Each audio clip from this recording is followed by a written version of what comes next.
Hello everyone, academic class टिक पे आप लोगों का स्वागत है। आज हम लोग आपके जो अपकमिंग एग्ज़ाम्स हैं उसके लिए कुछ जीके जीएस के क्वेश्चंस को देखते हैं।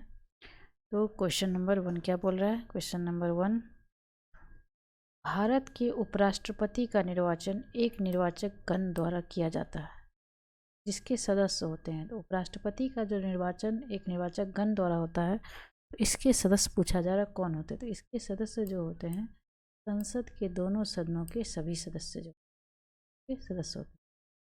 अगला है, भारत के राष्ट्रपति पर महाभियोग चलाने के लिए कम से कम कितने दिन पूर्व की सूचना आवश्यक है। मतलब जब राष्ट्रपति पर महाभियोग चलता है तो कितने दिनों तक पहले इसकी सूचना देनी होती है।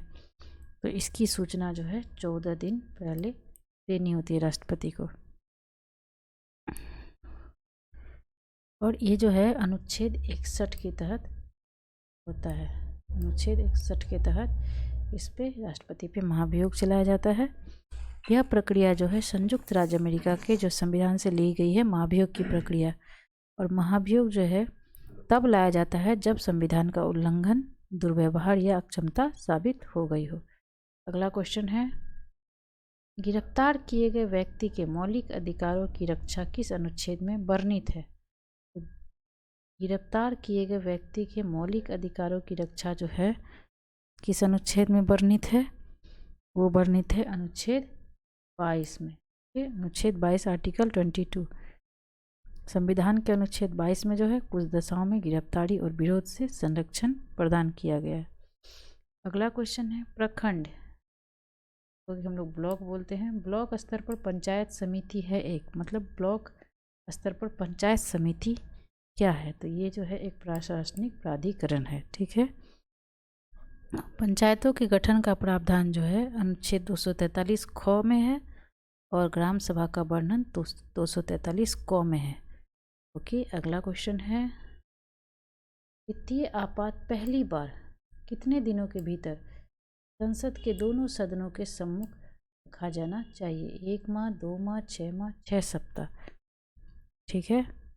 तो ये जो है 2 माह वित्तीय आपात जो है प्रथम बार में 60 दिन मतलब 2 माह के भीतर संसद के दोनों सदनों के सम्मुख रखा जाना चाहिए। ठीक है। यदि संसद के दोनों सदनों के द्वारा उसका अनुमोदन हो जाता है तो इसे 6 महीने के लिए क्या होता है, बढ़ाया जाता है। और भारत में अब तक कभी भी वित्तीय आपात लागू नहीं किया गया है। वित्तीय आपात का वर्णन जो है ये 360 में है, अनुच्छेद 360। मौलिक अधिकारों में संशोधन करने में कौन सक्षम है? तो मौलिक अधिकार में जो होता है संशोधन वो कौन करता है? तो वो करता है संसद। ओके, संसद।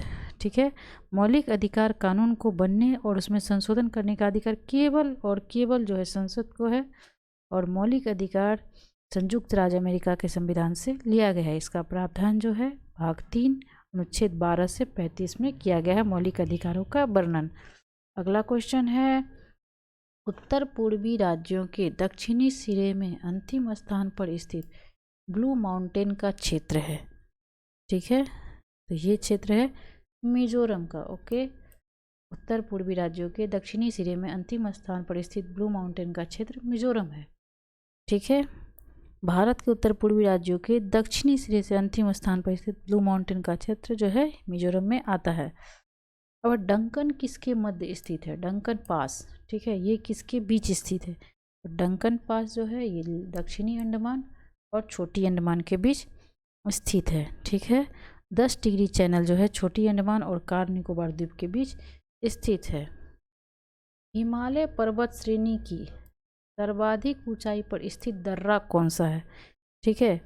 तो हिमालय पर्वत की सर्वाधिक ऊंचाई पर स्थित जो दर्रा है वो है माना दर्रा। ठीक है।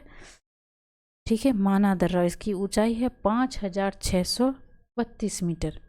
अगला है, मैनग्रोव किसे कहा जाता है? मैनग्रोव, मैनग्रोव किसे कहा जाता है? तो मैनग्रोव जो होता है लवण कच्छ का प्राकृतिक वन जो होता है वो लवण कच्छ क्षेत्र की वनस्पति को जो है हम लोग मैनग्रोव वन कहते हैं। और यह वन पारिस्थितिकी संतुलन के लिए बहुत ही अनिवार्य होते हैं। तो पूछा जा रहा है, निम्नलिखित पर्वत शिखर मतलब कामेट, नंदा देवी, त्रिशूल, गोसाई धाम पर्वत शिखरों में कौन सा एक भारत में अवस्थित नहीं है? ये पूछा जा रहा है। तो गोसाई स्थान जो है, ये गोसाई धाम ये जो है भारत में स्थित नहीं है, यह जो है नेपाल में स्थित है। और जो कामेट या नंदा देवी, त्रिशूल, ये सब भारत में स्थित है। अब पूछा जा रहा है मानस किसकी सहायक नदी है, तो मानस जो है यह किसकी सहायक नदी है, यहाँ है चिनाब, सिंधु, कावेरी, उपयुक्त में से कोई नहीं। इन ऑप्शनों में से मानस जो है किसी की सहायक नदी नहीं है। मानस जो है ब्रह्मपुत्र की एक सहायक नदी है और असम से होकर बहती है। ठीक है, तो ये ब्रह्मपुत्र की सहायक नदी है। चितवन घाटी किस देश में स्थित है, चितवन घाटी पूछा जा रहा है किस देश में स्थित है, तो चितवन घाटी जो है यह नेपाल में स्थित। ठीक है, नेपाल। चितवन घाटी या चितवन राष्ट्रीय उद्यान जो है नेपाल का पहला राष्ट्रीय उद्यान है और 1917 में इसे स्थापित किया गया था और इसे 1984 में जो है इसे विश्व धरोहर स्थल का दर्जा मिला है। ठीक है, अब संसार का सर्वाधिक जनसंख्या वाला मरुस्थल कौन सा है, तो ये मरुस्थल है थार। संसार का सर्वाधिक जनसंख्या वाला मरुस्थल है थार। थार मरुस्थल जो है भारतीय उपमहाद्वीप के पश्चिमोत्तर भाग में विस्तारित एक शुष्क और मरुस्थलीय क्षेत्र है। थार का जो है 85% भाग भारत और 15% भाग पाकिस्तान में आता है। बहमनी साम्राज्य की स्थापना किस वर्ष की गई, 1336, 1340, 1342, 1347। तो बहमनी साम्राज्य की जो स्थापना है वह 1343 में की गई। ठीक है, दक्कन का एक इस्लामी राज्य था ये। हुमायूं ने चुनार दुर्ग पर प्रथम आक्रमण कब किया था, हुमायूं ने चुनार दुर्ग पर जो पहला आक्रमण किया था वो किया था 1532 में। ठीक है, शेर खां पर हमला कर दिया था और यह युद्ध दोहरिया नामक स्थान पर हुआ था। ठीक है, हुमायूं ने चुनार के किले पर धावा बोल उसे अपने कब्जे में ले लिया था।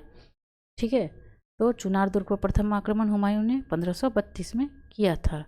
अगला है अकबर के साथ युद्ध करने वाली रानी दुर्गावती कहाँ की रानी थी, अकबर के साथ जो रानी दुर्गावती युद्ध की थी वो कहाँ की रानी थी, ये पूछा जा रहा है। ठीक है, तो वो रानी थी गढ़मंडला की, रानी दुर्गावती गढ़मंडला की रानी थी। एक प्रसिद्ध वीरांगना भी थी ये, जिसमें एमपी के गोंडवाना क्षेत्र में शासन किया था और उनका राज्य गढ़मंडला था, जिसका केंद्र कहाँ था, जबलपुर। मुगल काल में किस बंदरगाह को मक्का द्वार कहा जाता है, मुगल काल में जो है सूरत बंदरगाह को मक्का द्वार कहा जाता है। ठीक है,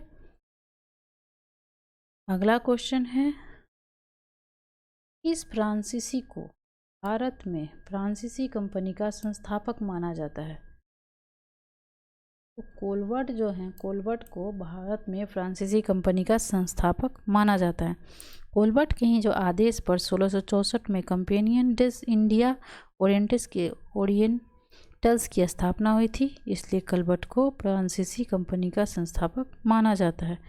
ठीक है, किस ब्रिटिश गवर्नर जनरल पर महाभियोग का मुकदमा चलाया गया था, ठीक है, पूछा जा रहा है किस ब्रिटिश गवर्नर जनरल पर, वारेन हेस्टिंग्स पर जो है महाभियोग का मुकदमा चलाया गया था। वहाँ उन पे जो मुकदमा चलाया गया था वो अन्यायपूर्ण एवं निरंकुश कार्यों के कारण चलाया गया था, जो 1788 से 1795 तक चलता रहा था महाभियोग। अगला क्वेश्चन है 1857 के क्रांति में भाग लेने वाले सैनिकों की संख्या सर्वाधिक थी कहाँ से, 1857 में जो अवध से सैनिक भाग लिए थे उनकी संख्या सबसे ज़्यादा थी। इस स्थान से मानव के साथ कुत्तों को दफनाए जाने का साक्ष्य मिला है, ठीक है, कहाँ पे ये साक्ष्य मिला है कि वहाँ इंसान के साथ कुत्तों को भी दफनाया गया है, तो उसका आंसर होगा बुर्जहोम। ठीक है, अगला क्वेश्चन है प्रोटीन बनाने के लिए कितने अमीनो अम्ल की आवश्यकता होती है, प्रोटीन बनाने के लिए जो है कितने अमीनो अम्ल की आवश्यकता होती है, तो प्रोटीन बनाने के लिए 20 अमीनो अम्ल की आवश्यकता होती है। कोशिका के मूल घटक में कौन शामिल है, कोशिका के मूल घटक में कौन शामिल है, कोशिका झिल्ली, कोशिका द्रव केंद्रक, ये सभी जो है कोशिका के मूल घटक में शामिल है, तो इसका आंसर हो जाएगा ऑप्शन डी। ओके, अगला प्रश्न है रिकेट्स एक बीमारी है, इसकी बीमारी मांसपेशियों की, हड्डियों की, खून की या मस्तिष्क की, तो रिकेट्स जो है हड्डियों की एक बीमारी है। ठीक है, और इसमें क्या होता है विटामिन डी की कमी से होता है, और यह हड्डियों की मर्ज जिससे हड्डी एकदम सूखा जैसा हो जाता है। मानव शरीर में ऊर्जा की उत्पत्ति होती है। मानव शरीर में ऊर्जा की उत्पत्ति होती है, वो होती है ऊतकों में ऑक्सीजन पहुंचाकर। ठीक है, अगला क्वेश्चन है, मानव शरीर में जो ऊर्जा की उत्पत्ति होती है ऊतकों में क्या होता है, ऑक्सीजन पहुंचाकर होती है, और मानव शरीर को सर्वाधिक ऊर्जा कार्बोहाइड्रेट से प्राप्त होती है। इसमें प्रोटीन नहीं पाया जाता है। मांस में, दूध में, चावल में या दाल में पूछा जा रहा है, इसमें प्रोटीन किस में नहीं पाया जाता है। चावल में जो है यहाँ प्रोटीन नहीं पाया जाता है। ठीक है, चावल में कार्बोहाइड्रेट पाया जाता है। मांस, दूध और दाल में, दाल जो है वो प्रोटीन के स्रोत हैं। ठीक है, जबकि चावल में कार्बोहाइड्रेट पाया जाता है। कौन सा खाद्य श्रृंखला का सही क्रम है पूछा जा रहा है। तो खाद्य श्रृंखला का जो सही क्रम है वो है घास, कीट, मेढक, सर्प और गरुड़। ठीक है, घास को कीटों द्वारा खाया जाता है, जिसे मेढक खा लेते हैं, मेढक को सर्प और सर्प को गरुड़ खा लेते हैं।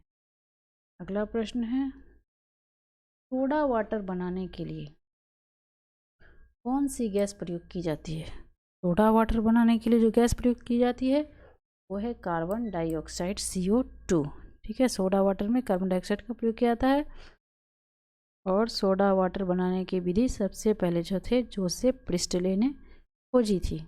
अगला क्वेश्चन है, किसी तत्व के परमाणविक भार को किस में व्यक्त किया जाता है। तो ये व्यक्त किया जाता है AMU में। ठीक है, इसका तात्पर्य है automatic mass unit, AMU। Gun metal किसका मिश्रण है। जरा गन मेटल जो है वो किसका मिश्रण है। तो गन मेटल जो है वो किसका मिश्रण है।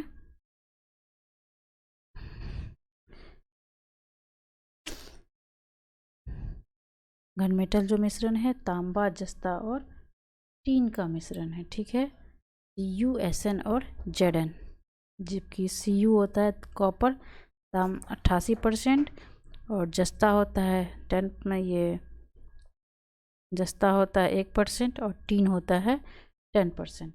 इस उत्प्रेरक की उपस्थिति में खाद्य वनस्पति तेल वसा में परिवर्तित किए जाते हैं। तो इसका आंसर होगा निकेल। ठीक है, निकेल की उपस्थिति में तेलों के हाइड्रोजनीकरण द्वारा खाद्य वनस्पति तेल वसा में परिवर्तित किए जाते हैं। अगला प्रश्न है, एक काटा हुआ हीरा क्यों जगमगाता है। वो जगमगाता है पूर्ण आंतरिक परावर्तन के कारण। हीरे का अपवर्तनांक जो है बहुत ज़्यादा होता है, इसकी कटाई ऐसे की जाती है कि कोई प्रकाश किरण यदि उसके अंदर चली जाए तो बाहर निकलने के पहले उसका कई बार पूर्ण आंतरिक परावर्तन हो, इसलिए कटा हुआ हीरा जगमगाता है। जल में वायु का बुलबुला इसकी भांति व्यवहार करता है। ये व्यवहार करता है अवतल लेंस की भांति। ठीक है, ताप बढ़ाने से गैस की श्यानता पर क्या प्रभाव पड़ता है। तो ताप बढ़ाने से गैस की श्यानता पर क्या प्रभाव पड़ता है, बढ़ती है या घटती है, या परिवर्तित रहती है, या पहले बढ़ती फिर घटती है। तो ताप बढ़ता है तो गैस की श्यानता जो है वो बढ़ जाती है। क्यूसेक से क्या मापा जाता है। तो क्यूसेक से जो है जल की बहाव की दर मापा जाता है, जो ऑप्शन में नहीं है, तो इसका आंसर होगा उपयुक्त में से कोई नहीं। ताप के निम्न में से किस पैमाने में ऋणात्मक मान नहीं होता है। तो केल्विन में जो है ऋणात्मक मान नहीं होता है। ठीक है, केल्विन पैमाने का मान कभी भी जो है माइनस में नहीं आता, ऋणात्मक। यहाँ है मिलान करना है। ठीक है, तो इसका आंसर होगा डी, क्योंकि एनीमोमीटर से मापते हैं वायु का वेग, सिस्मोग्राफ से भूकंप, बैरोग्राफ से वायुमंडलीय दाब, और हाइग्रोमीटर से आर्द्रता को मापा जाता है। अगला प्रश्न है, पूंजीवादी अर्थव्यवस्था में कीमत निर्धारण किसके द्वारा होती है। तो मांग और पूर्ति के द्वारा जो होती है पूंजीवादी अर्थव्यवस्था में कीमत निर्धारण होती है। और किस पंचवर्षीय योजना में भारी उद्योग को प्राथमिकता दी गई थी। तो दूसरी पंचवर्षीय योजना जो कि नेहरू महालनोबिस मॉडल पर आधारित थी, उसमें उद्योग को प्राथमिकता दी गई थी। भारत में 14 प्रमुख बैंकों का राष्ट्रीयकरण किस वर्ष किया गया?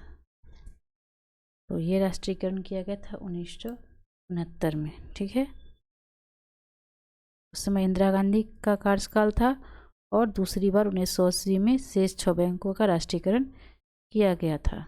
ठीक है, अगला क्वेश्चन है जैव विविधता का संरक्षण इसके लिए आवश्यक है? तो वन्य जीव की सुरक्षा, पारिस्थितिकी तंत्र की सुरक्षा, पृथ्वी की सुरक्षा। तो जैव विविधता का संरक्षण जो है इन सभी के लिए आवश्यक है। आंसर हो जाएगा 1, 2 और 3 सभी के लिए। ग्रेट स्लैब झील कहाँ है? यूएसए, केन्या, चीन या कनाडा? तो ये है कनाडा में। ठीक है, ग्रेट स्लैब झील जो है ये ग्रेट बैरियर झील और ग्रेट स्लैब झील दोनों ही जो है कनाडा में स्थित है। WBC श्वेत रक्त कोशिकाएं अथवा कणिकाएं क्या काम करती हैं? इसका काम होता है रोगाणुओं का विनाश, मतलब जो वायरस होते हैं उनका विनाश करने का काम होता है शरीर में। जो इस युद्ध के पश्चात बाबर ने गाजी की उपाधि धारण की थी? किस युद्ध के बाद जो है बाबर ने गाजी की उपाधि धारण की थी? मानवा का युद्ध 1527 में हुआ था। इसके बाद बाबर ने गाजी की उपाधि धारण की थी। बाबर को जो है बादशाह और कलंदर भी कहा जाता है। भारतीय विश्वविद्यालय अधिनियम किस गवर्नर जनरल के काल में पारित हुआ? ये लॉर्ड जनरल के कर्जन के काल में पारित हुआ 1904 में। इस बौद्ध संगीति के दौरान अभिधम पिटक की रचना की गई? तो तृतीय बौद्ध संगीति गति जो हुई थी उसी के दौरान अभिधम पिटक की रचना की गई थी 251 ईस्वी पूर्व में। ठीक है, जिसमें जो है बौद्ध दर्शन का उल्लेख है। यहाँ पूछा जा रहा है घटनाओं का सही कालक्रम पूछा जा रहा है। ठीक है, तो घटना क्रिप्स मिशन, अगस्त प्रस्ताव, भारत छोड़ो, व्यक्तिगत सत्याग्रह। फिर हो जाएगा ऑप्शन ए 2, मतलब अगस्त प्रस्ताव पहले आया था 19 अगस्त 1940 में, तब आया व्यक्तिगत सत्याग्रह अक्टूबर 1940, तब आया क्रिप्स मिशन 1942 और भारत मार्च 1942, तब भारत छोड़ो आंदोलन अगस्त 1942 में। क्या प्रश्न है? दिल्ली सल्तनत के किस शासक ने एकता प्रणाली की शुरुआत की? दिल्ली सल्तनत में जो था उसने एकता प्रणाली की शुरुआत की थी। ठीक है, इसके अतिरिक्त उसने तुर्कान चहलगानी की स्थापना की और शुद्ध अरबी सिक्के भी जारी किए थे। कौन चतुराईपूर्ण निष्क्रियता की नीति के साथ जुड़ा हुआ है?